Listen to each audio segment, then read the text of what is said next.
Assalamualaikum kawan-kawan. Hari ni jom teman aku unbox barang. Okey, inilah barang yang timbun. Ada berapa ni? 1, 2, 3, 4, 5, 6. Pucung yang sampai. Dia ada apa kat dalam? Tofu bits liter.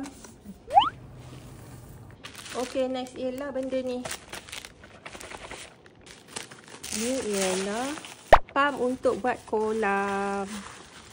Nanti kalau aku rajin, aku buatlah video buat kolam ni. Orang tengok tau. Wow. Next is this one. Untuk kucing. Urinary ni suplemen lah. Untuk kucing. Next yang ni pula. Ni ialah mangkuk makanan kucing. Tak cukup ke? So nanti letaklah air atau makanan kat dalam ni. Lepas tu ikat dekat cage. Next is ni. Ni apa ni? Aquarium. Susah-susah kan? Macam tu.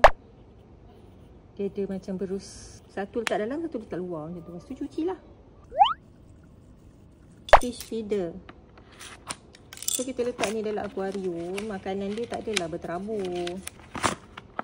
Okay, ni dia punya saka. Tu letak makanan tu akan tengah ni je, tak adalah berterabur.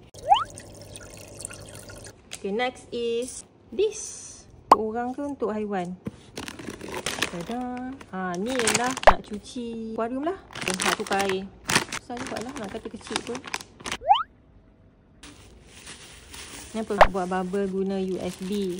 So beli satu dulu. Tengok kalau okey nanti beli lagi. Okay, next is this. Ni tahu dah ni apa. So dapat macam ni. Ni tempat scratch. Lepas tu nanti boleh pasang dekat dalam cage. Letak satu dekat dalam, yang ni daripada luar. Lepas tu kunci. Last one, DIY cage. Inilah plan nak buat cage tu macam tu. So yang connector dia. Bye. Jumpa lagi.